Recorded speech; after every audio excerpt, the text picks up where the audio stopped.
in about 1991, I think, and he was lovely. And as others have done, I would like to thank Wasim and John for putting this conference on. So far, it's been really good. So our first speaker this afternoon's slot is Jason Peacey, Professor of Early Modern History at UCL, previously obviously also at the History of Parliament, and has published very widely on political cultures of the English Revolution and English civil wars, including on Parliament and the regicide, important books on print and what we might mean by public politics and propaganda, and most recently a micro-history called Madman in the Church Trouble, which gave me the pleasure of Googling Jason Peacey Madman, which I hadn't ever expected to do before. So thanks for that. And Jason's title this afternoon is Where's River? Christopher Hill and the Sources of Radical Writing in the English Revolution.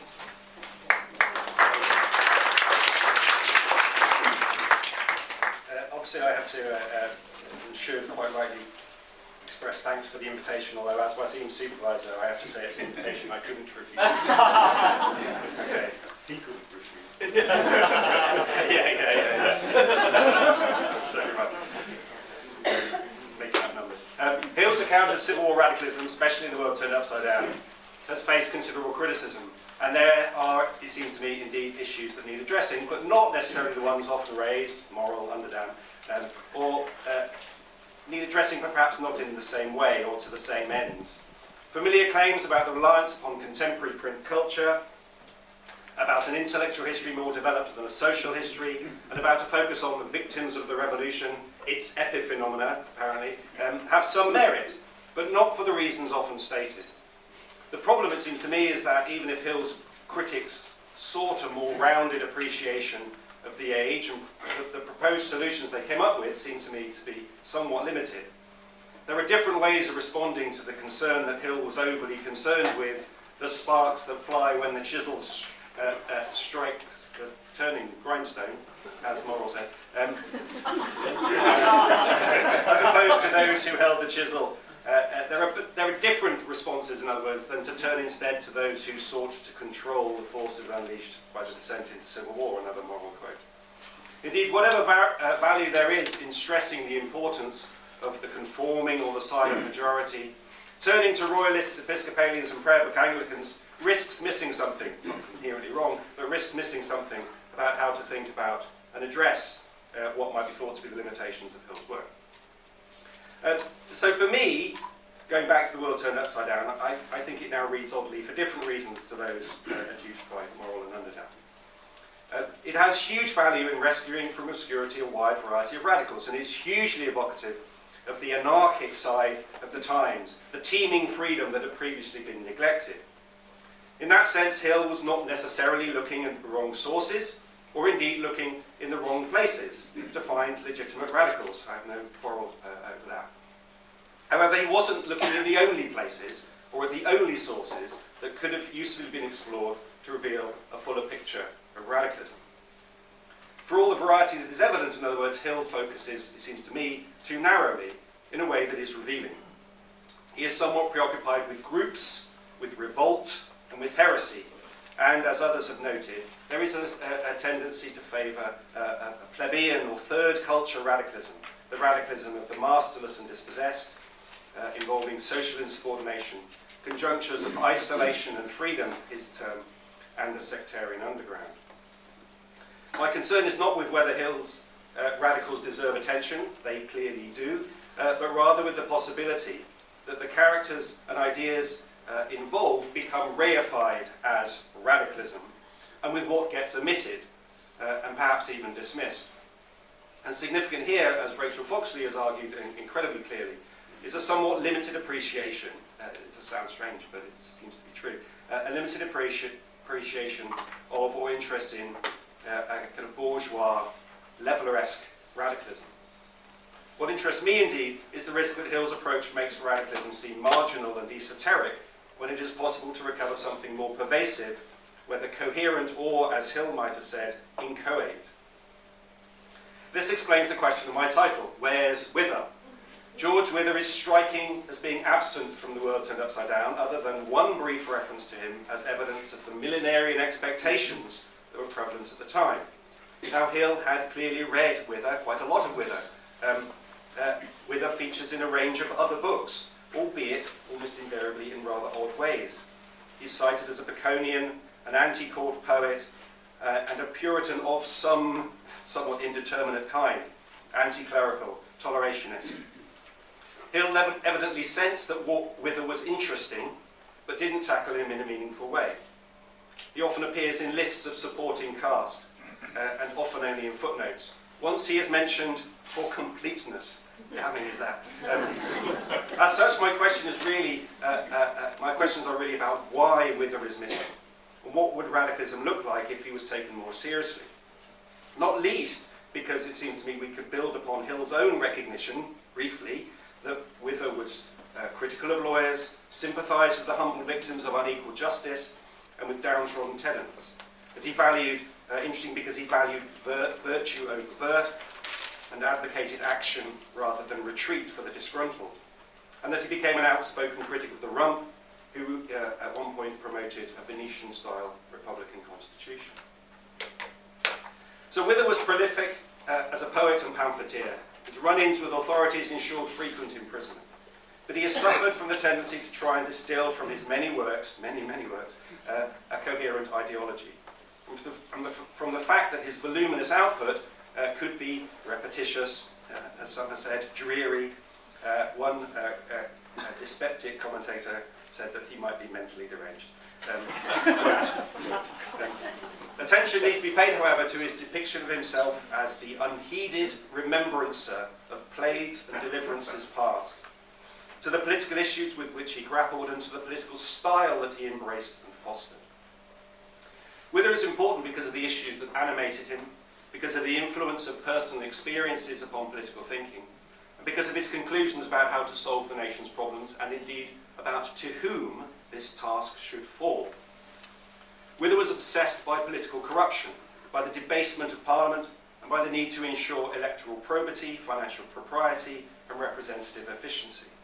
What is striking, however, is that his political observations, culminating in critical reflection and radical thinking, were informed very clearly by his own grievances, personal grievances, and that he not only saw himself as a truth-telling, honest citizen, but also aligned himself with and represented the views of a wider commonwealth of engaged citizens, whose collective role he saw as being to ensure the health and safety of the Commonwealth, his phrase, not least as outspoken councillors in the public sphere.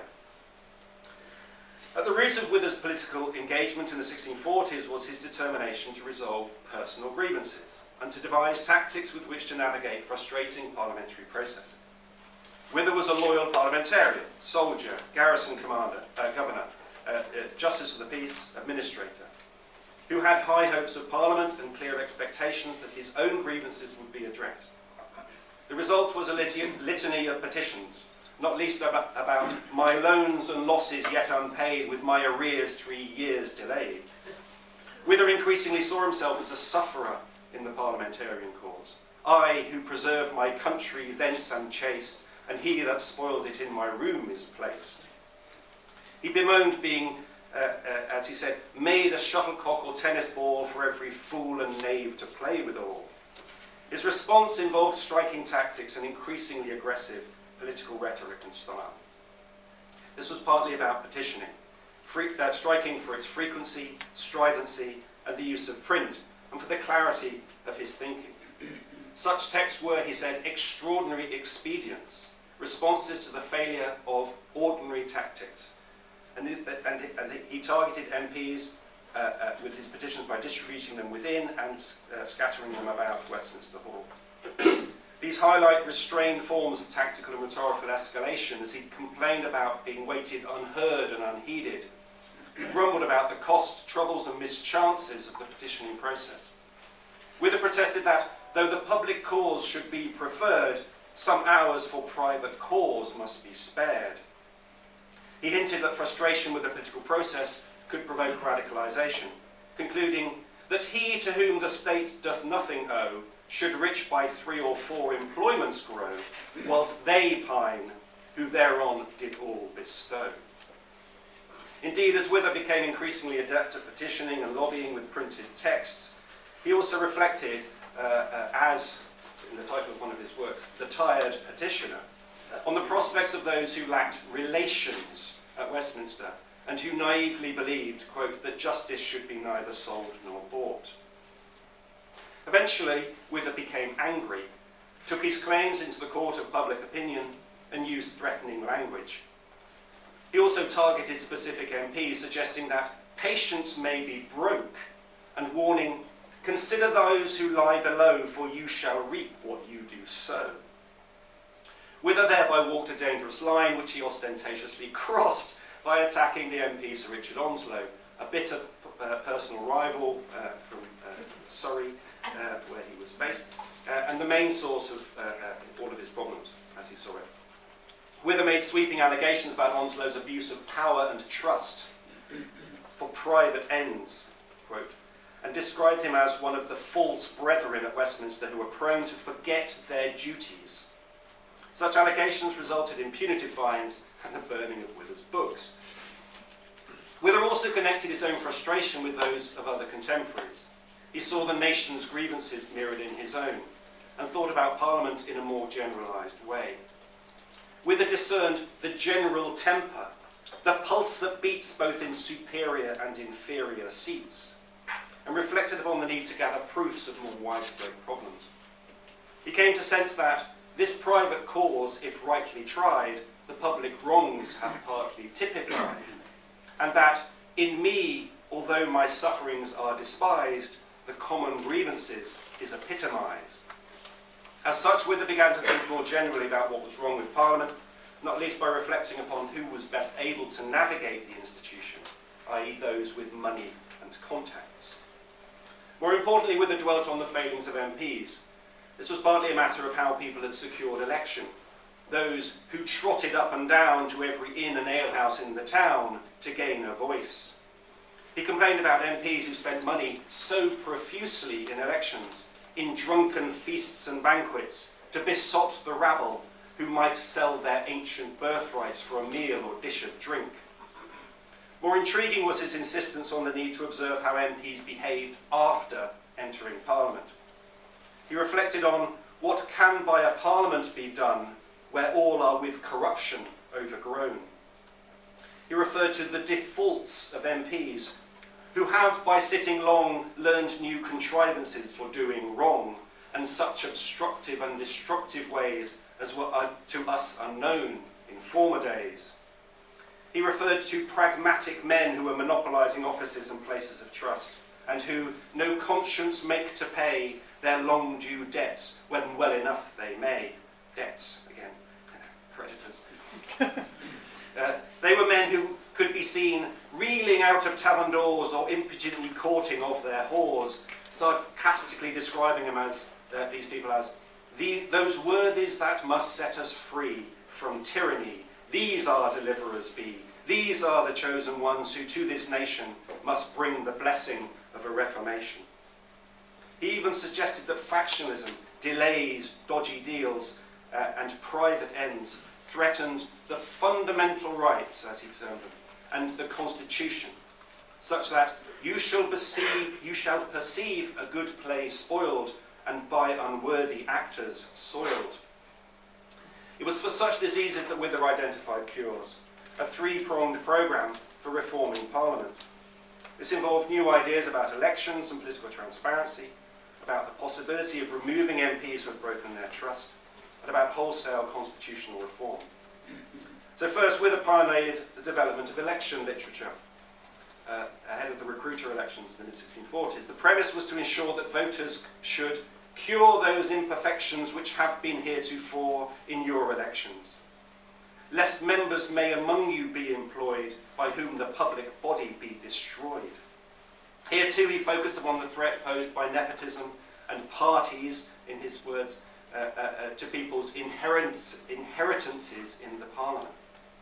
This implied a revolution in political transparency, not least to ensure that people could observe the Commons, monitoring political performance, and identifying those who neglected public service and failed the people's trust. Secondly, Wither argued that people should be willing to submit information about and allegations against unfaithful MPs, to mind them of their duties and prevent them from using privileges as their own, which were for the public services bestowed.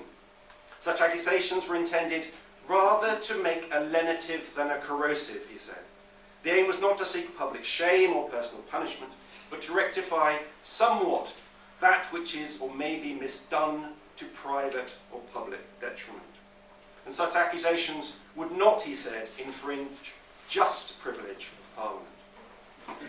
This led to the idea that it was legitimate and necessary to purge Parliament, removing self-seekers who would make the sick republic quickly sound, and Wither overtly privileged the middling sort as the most reliable agents of purification. Thirdly, Wither devised schemes to create a perpetual but incorruptible Parliament. This involved a rolling programme of elections, election by lot, the payment of parliamentary wages. An annual supply of new members would prevent tyranny, in his words, and ensure responsiveness, to compass what good men affect, and prevent the mischiefs they suspect. Indeed, Wither asserted as a fundamental the idea that MPs were but trustees, who needed to be bound, his term, to act in the public interest, and prevented from being drawn away from their first principles. His policies were designed to ensure that they who do command today shall learn again tomorrow to obey, and that thousands more than now the common interest will learn to know. He also insisted that such reforms provided the only means of assuaging public anger over parliamentary corruption. Citing "what we hear the raging waters roar," Wither referred to people beginning to doubt how far forth their obedience must extend. And he wondered, what would this come to if the many cries of men oppressed should make the people rise? What all this suggests is that Wither might be regarded as an idiosyncratic radical. But he highlights fruitful avenues of inquiry, it seems to me, about a wider culture, in terms of the origins, nature, and prevalence of a quotidian brand of radical thinking and activism, which seem to me to have 5 elements. First, respect for and expectations of an idealised Parliament and its role in addressing problems. The importance of personal experiences as drivers of thinking, not necessarily in the way that John Morrill insisted was necessary when tackling radical sectarians, but rather in terms of the importance of everyday grievances, the frustrations that came from observing the reality of parliamentary politics, and from attempting to engage with the parliamentary system as petitioners. Thirdly, the tendency for such experiences to generate a generalised radicalism about trust, performance, accountability and reform, as well as novel tactics. Fourthly, a kind of populism that challenged assumptions about the link between social status and virtue, and that privileged what Wither called the free-born mind, the political wisdom and, as he said, common sense of ordinary people. And fifthly, a radicalism, crucially perhaps, a radicalism that prefigured, this echoes Richard's paper, that prefigured the writings of Lilburne, the Levellers, John Streeter and so on. And that was evident not just in the early 1640s, but as with our imprisoned debtors, but back into the 1620s, when Wither had positioned himself as England's remembrancer and as a prophetic poet. Framed like this, Wither's radicalism, both in substance and style, was striking, but also emblematic and perhaps commonplace. He regarded his experiences and thinking as indicative of more widespread political phenomena. And all of these 5 characteristics can be discerned in varying ways and degrees in many, many, many neglected petitioners and litigants, both before and during the civil wars. Time and again they can be glimpsed in the words of disappointed individuals from all walks of life, as well as in the reflections of minor office holders and administrators, many of whom followed similar, albeit highly individual, paths from private grievance to political radicalism, by means of tactical and rhetorical escalation and the appropriation of print. Here too we find individuals who were willing to hold men of better quality to account, who resisted being dismissed as persons of mean and low condition, characterised by ignorance and illiterateness, and who insisted that as members of the yeomanry, neither scholar nor lawyer, they were more able and active than the gentry in upholding political standards. Some found their way towards a levellerist petition and coalesced in the intellectual vicinity of the leveller movement. So the oddity of Hill's work is the neglect of this kind of radicalism. This neglect, even of a prophet like Wither, is explicable not just in terms of Hill's sources, but also in terms of his views on what constituted radicalism. Hill was probably ambivalent about Wither. Certain of his views didn't gel. Uncategorizable religious views, his focus on constitutional matters. But the neglect of Wither is striking because Wither is more striking and radical than Hill recognised. Hill clearly sensed that there was value in exploring the relationship between Parliament and people, and that the term freeborn people came to be used in more expansive ways. But by de-emphasising the kind of radicalism that could emerge out of this relationship, by focusing instead upon something vaster, if more inchoate, Hill missed a valuable opportunity. The opportunity that exists if we insert Wither and others into this picture involves reappraising the dynamic of civil war radicalism, its trajectories, its timelines, as well as those people with whom we can usefully be concerned, and the ways in which radicalism became manifest. Thank you.